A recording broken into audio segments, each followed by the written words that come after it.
शरीर अलग, आत्मा अलग, परमात्मा अलग। एक विचार तो यह है। दूसरी विचारधारा यह है आत्मा के बारे में कि आत्मा परमात्मा का ही अंश है, यानी परमात्मा ही है। दोनों विचारधाराओं में बहुत सारे प्रश्न उत्पन्न होते हैं। आत्मा अलग होती है, पहले इसी को लेके चलते हैं। अब मान लो ये एक इंसान है,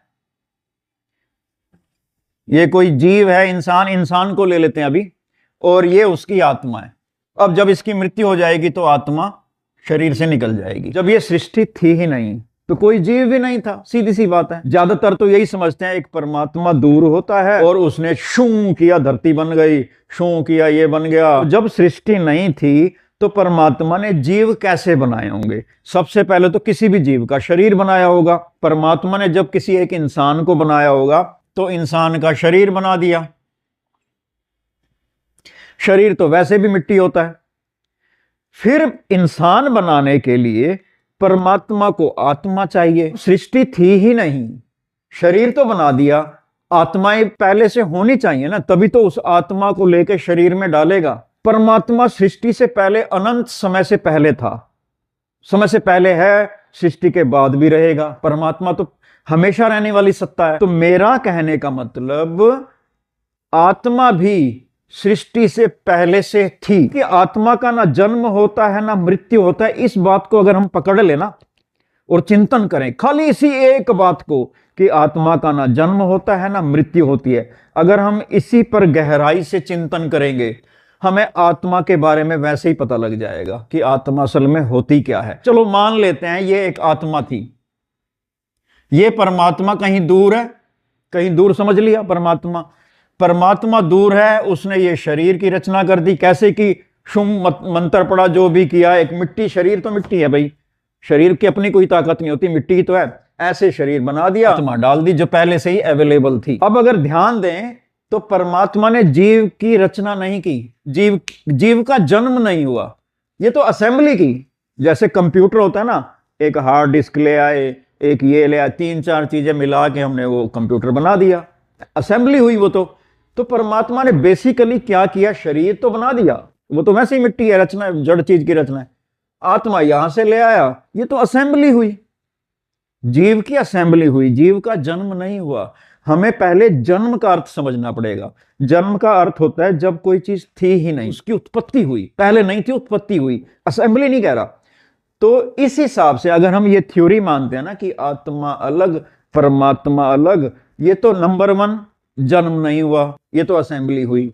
नंबर 2, आत्मा पहले से अवेलेबल होनी चाहिए। और खाली इंसान की तो रचना नहीं की परमात्मा ने, बहुत सारे जीव हैं, अनंत जीव हैं।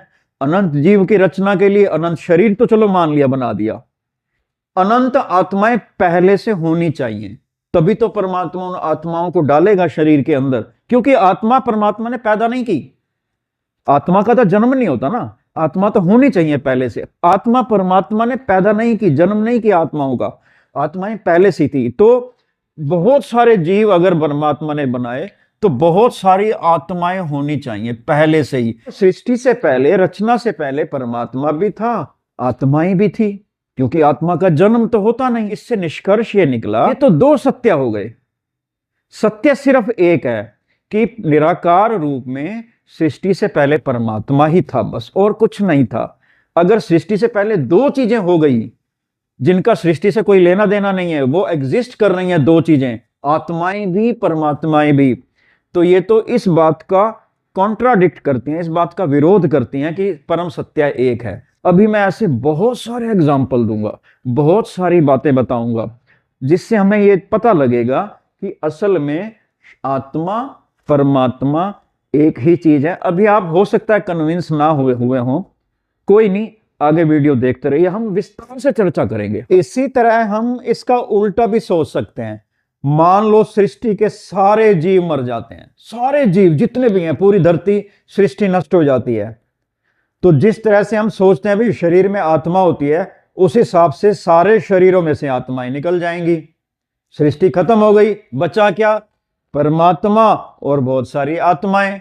बात फिर वहीं आ गई, 2 परम सत्य हो गए।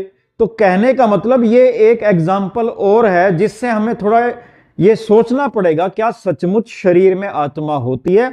जैसे हम सोचते हैं ना आत्मा एक इकाई के रूप में, एक स्वतंत्र एंटिटी के रूप में सोचते हैं, भाई आत्मा अलग से होगी। आप में से भी कई सोच रहे होंगे कि आज हम जानते हैं आत्मा क्या होती है। आप सोच रहे होंगे कि आत्मा के बारे में बताया जाएगा, आत्मा का रंग रूप कैसा होता है, आत्मा छोटी सी ऐसे कोई चीज कैसे होती है, उसके बारे में जानना आप सोच रहे होंगे कि आत्मा के बारे में जानना होगा। अगर हम इन पॉइंट्स पर विचार करें तो हमें समझ में आने लग जाएगा कि जरूर हम कहीं ना कहीं चूक है हमारी तरफ से, जो हम ये सोचते हैं भाई शरीर में आत्मा होती है। एक और एग्जांपल ले लेते हैं। मान लो किसी इंसान को ना ऑक्सीजन नहीं मिल रही, सांस में हम ऑक्सीजन लेते हैं, अगर ऑक्सीजन नहीं मिलेगी तो हमारी मृत्यु हो जाएगी। मृत्यु हो जाएगी मतलब आत्मा शरीर से निकल जाएगी। आत्मा क्यों निकल जाएगी शरीर से?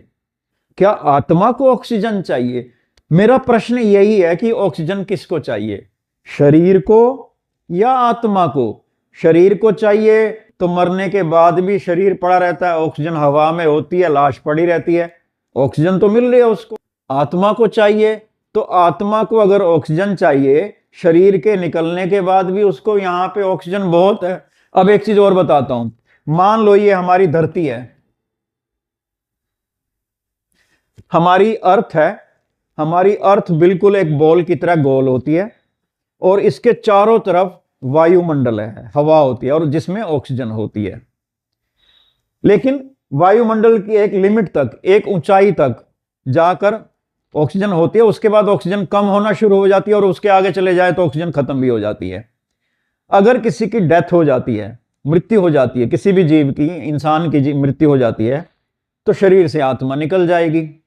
आत्मा निकल जाएगी, पता नहीं कहीं दूर जाएगी, जैसा हम दुनिया में सोचते हैं, पता नहीं कहां जाएगी, किस लोक में जाएगी।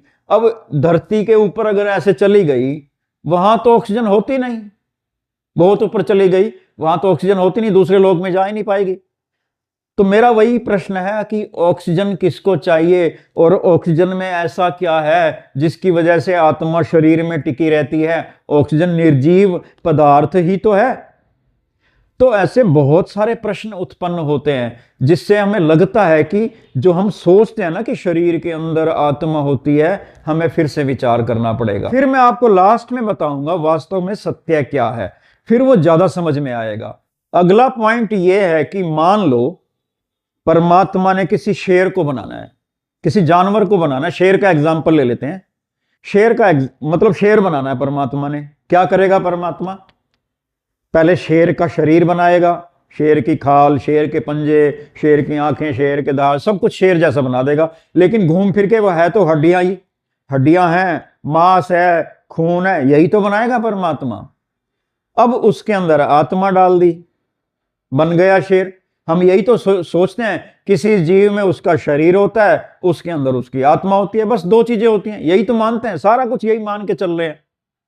अब शेर में आत्मा डाल दी, शेर का शरीर बन गया। मेरा प्रश्न यह है कि शेर एक्चुअली है कौन?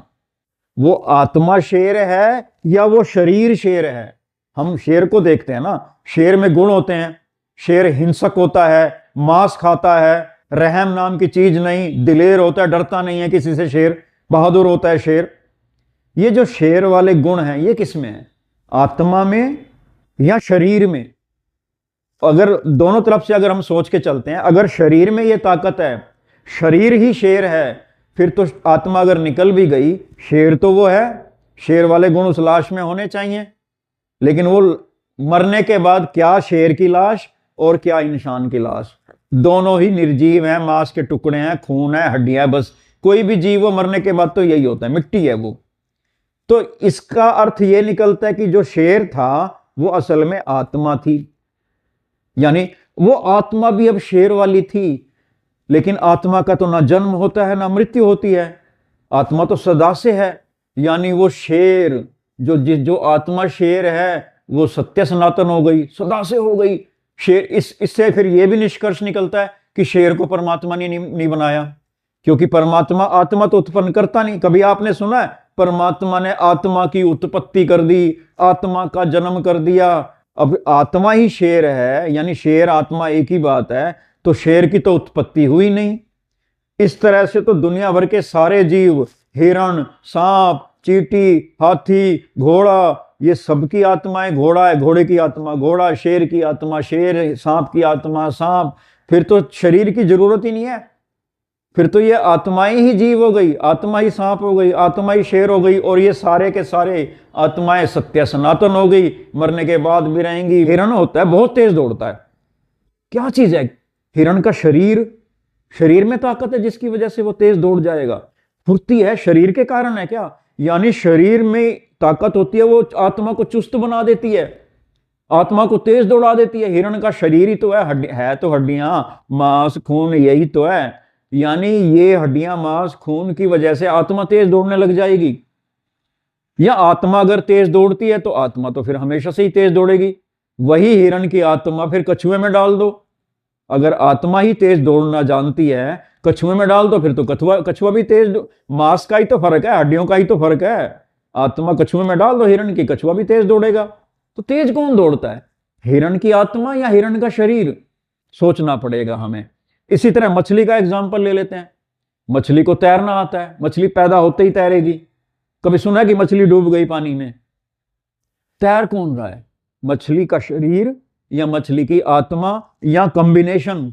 कौन तैरना जानता है? जो पैदा होते ही तैरना जानता है। मछली को तैरना आता है। अगर मछली की आत्मा किसी बच्चे में डाल दें, इंसान के बच्चे में डाल दें, अब मछली को तो तैरना आता है, उस आत्मा को तैरना आता है, फिर तो वो छोटा बच्चा भी पानी में डाल दोगे तो छोटा बच्चा भी तैरने लग जाएगा। प्रश्न वहीं के वहीं बने रहते हैं कि जो हम भौतिक सोचते हैं कि आत्मा के शरीर के अंदर आत्मा, ये सारी भौतिक चीज है, भौतिक विचारधारा है सारी की सारी। हमें गहराई तक जाना पड़ेगा। वैसे एक चीज बताऊं, सच तो ये है कि ये आत्मा, ये जो बातें मैं बता रहा हूं, ये समझने की है ही नहीं। ठीक है, एक कुछ हद तक इससे हमें पहुंचने में मदद मिलती है कहीं ना कहीं, लेकिन सच्चाई तो यह है कि आत्मा के बारे में जो हम जानना चाहते हैं, वास्तव में तो वो एहसास करने की चीज है, साक्षात दर्शन करने की चीज है। हाँ, इतना जरूर हो सकता है कि हम इस कंक्लूजन पर तो पहुंच सकते हैं कि शरीर के अंदर आत्मा, ये कॉन्सेप्ट में गड़बड़ है, हमारी सोच में कहीं ऐसा तो नहीं कि ये सिर्फ एक मान्यता है। तो इस बात को समझने के लिए हम इसके बहुत सारे पॉइंट्स हम सोच सकते हैं, वही मैं आपको बताने की कोशिश कर रहा हूं। तो आज अभी ये वीडियो कंटिन्यू रहेगी, अगली वीडियो में मैं इस पे विस्तार से और चर्चा करूंगा। लेकिन तब तक जितनी बातें मैंने बताई हैं, आपसे रिक्वेस्ट है कि इन पर एक बार चिंतन जरूर करें।